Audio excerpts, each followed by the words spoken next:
Bonjour, aujourd'hui c'est le grand jour, on attaque les maths de la quantique.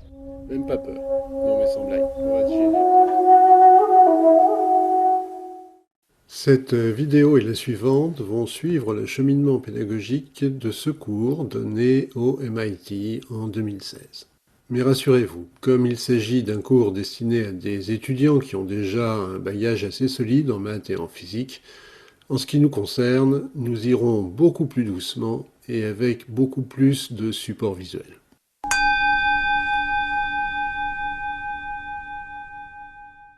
Avant de commencer, assurez-vous d'être au moins un peu au clair sur la différence qui existe entre les réalités physiques et leurs représentations mathématiques. Dans le cas contraire, cette vidéo pourrait vous aider. Vérifiez aussi que vous comprenez ce que représente cette animation. Il s'agit d'une expérience de pensée avec un interféromètre de Mach Zehnder. Si ça ne vous dit rien, cette vidéo devrait vous aider. Vous n'avez besoin de rien d'autre. Les maths que nous allons utiliser seront présentées très progressivement et vous trouverez sur notre site tous les compléments dont vous pourriez avoir besoin.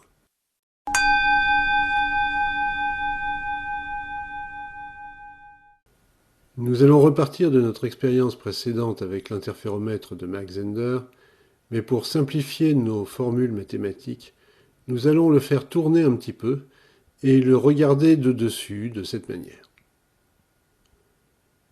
Ce changement de perspective nous permet de n'utiliser que deux paramètres pour dire où est notre photon. C'est un peu comme dans la vidéo où nous avions fait ceci pour représenter une voiture sur la route.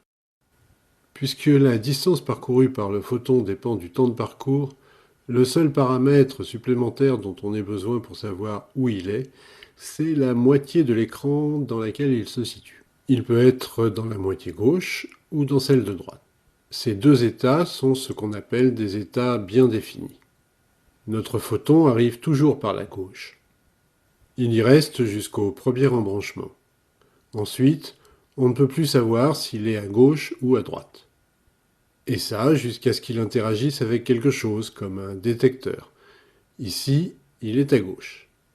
Et il y restera jusqu'à l'embranchement suivant. Là, de nouveau, impossible de savoir de quel côté il est passé, jusqu'à ce qu'il interagisse avec l'une des cibles. Relançons l'expérience plusieurs fois.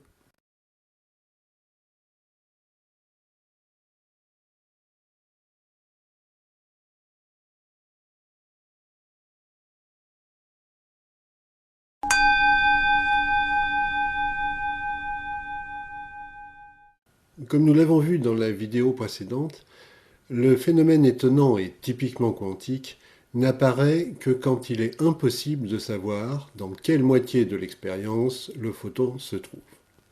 Dans ce cas, il ne peut plus atteindre la cible de gauche.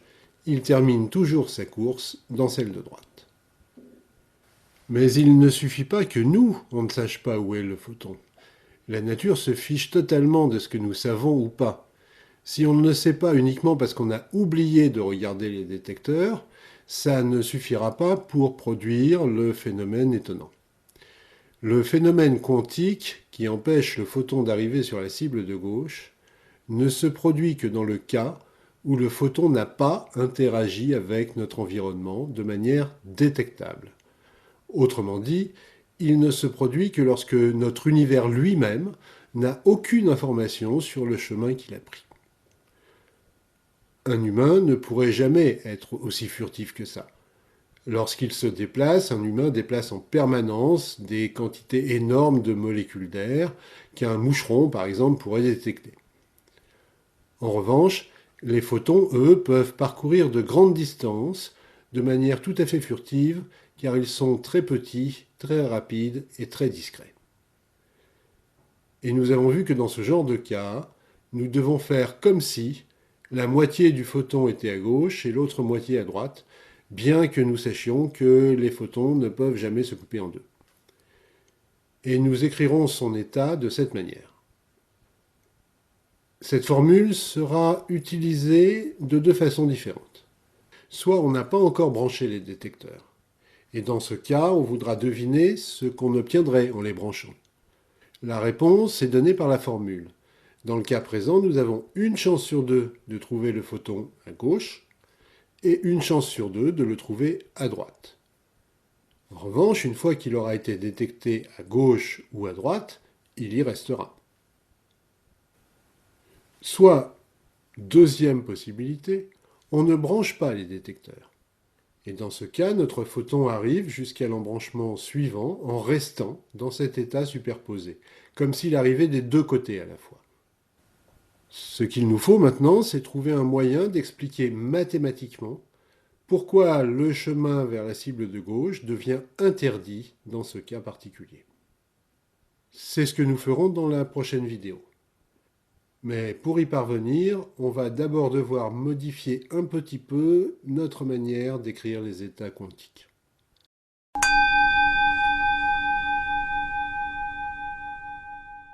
Cette manière d'écrire les états quantiques comme ça, en écrivant directement dedans les probabilités, ça ne nous permettrait pas d'aller plus loin. Pourquoi ça? Eh bien parce que nous allons très bientôt devoir écrire des quantités négatives dans nos équations. Et le problème, c'est que ça n'existe pas, les probabilités négatives. Une probabilité, par définition, c'est toujours un nombre compris entre 0, ça veut dire qu'il n'y a aucune chance que ça arrive, et 1, c'est une chance sur 1. Autrement dit, ça marche à tous les coups. Si ce nombre vaut 1,5, il représente une chance sur 2. Mais moins 1,5, ça ne serait pas une probabilité. Alors bien sûr, on pourrait imaginer enlever les signes moins qui nous dérangent au dernier moment, mais ce serait un peu arbitraire et puis de toute manière, ça marcherait pas. Alors, étudions maintenant la modification un peu bizarre inventée par les physiciens. Elle passe par des racines carrées, et nous verrons bientôt qu'elle fonctionne extrêmement bien. Multiplier un nombre par lui-même, c'est l'élever au carré. Par exemple, 2 fois 2, c'est le carré de 2, et ça vaut 4. L'opération inverse s'appelle la racine carrée. La racine carrée de 4, c'est 2, puisque 2 fois 2 égale 4. Quel est le nombre qui, si on le multiplie par lui-même, va donner 1,5 ?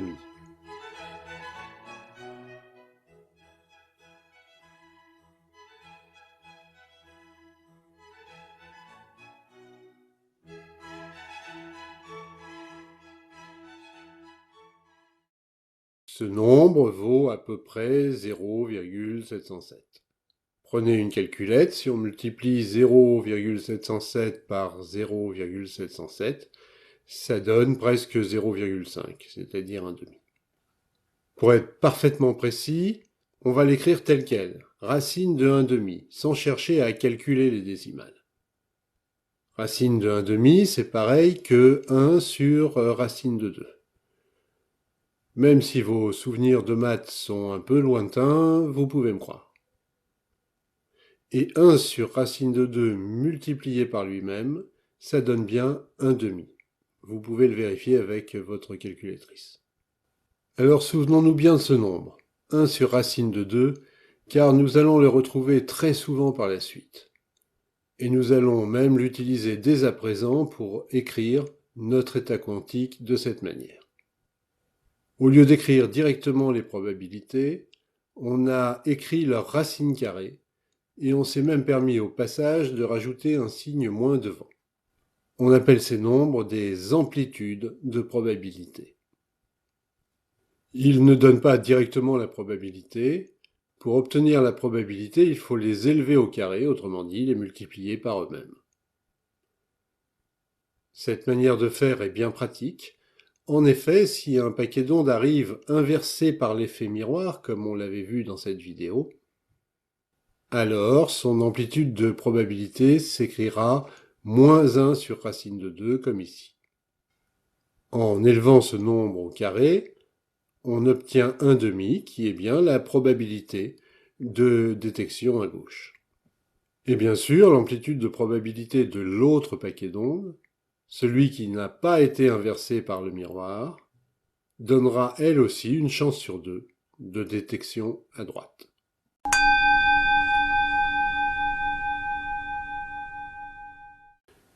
Cette formule que nous venons d'écrire définit ce qu'on appelle un vecteur d'état. On utilise souvent la lettre grecque psi pour les désigner. Notre photon peut se retrouver dans 3 états différents que nous écrivons de cette manière, sous la forme de combinaisons, avec un signe plus entre les éléments. Ou bien avec cette écriture plus compacte, qu'on appelle des vecteurs colonnes, et dont on reparlera assez souvent plus tard. Voici les 2 états de base, bien définis, que nous avons vus tout à l'heure. Si le photon est à gauche, la probabilité de le trouver à gauche est donnée par le carré de 1, c'est-à-dire 1 fois 1, donc 1. On est certain de le trouver à gauche. Et la probabilité de le trouver à droite est de 0. Réciproquement, s'il a été détecté à droite, il est à droite. La probabilité de le trouver à gauche est nulle, et celle de le trouver à droite est de 1. Ce qui est nouveau avec la mécanique quantique, c'est que nous pouvons former une infinité de combinaisons. Par exemple, celle-ci qui correspond à notre expérience.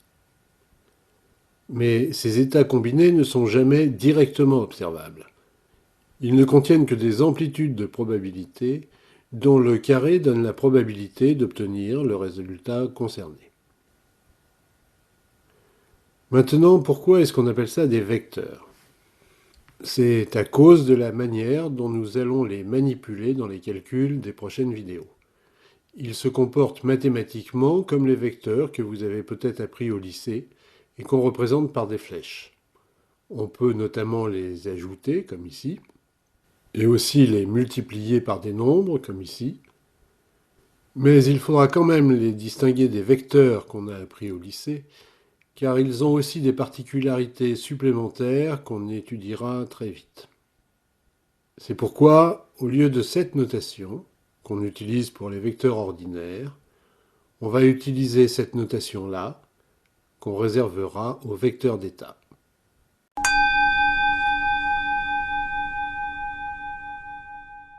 Comme nous l'avons vu, nos vecteurs d'état représentent des probabilités de trouver le système dans un état bien défini ou dans un autre.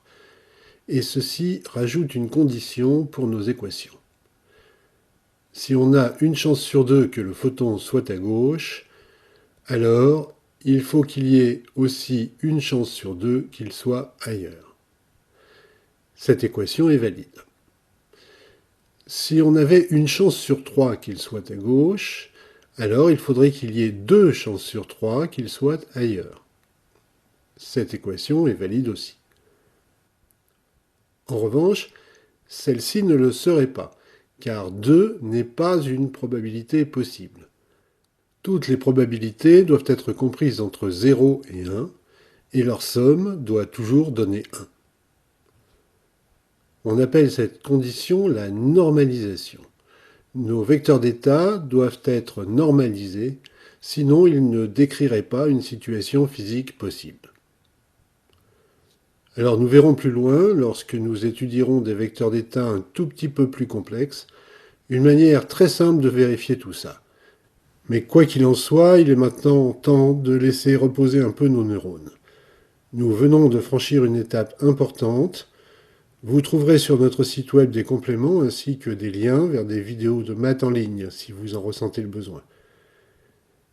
La prochaine fois, nous allons expliquer par le calcul quantique le mystère de l'interféromètre de Mach-Zehnder et ça nous fera franchir une autre étape importante. Alors, à bientôt.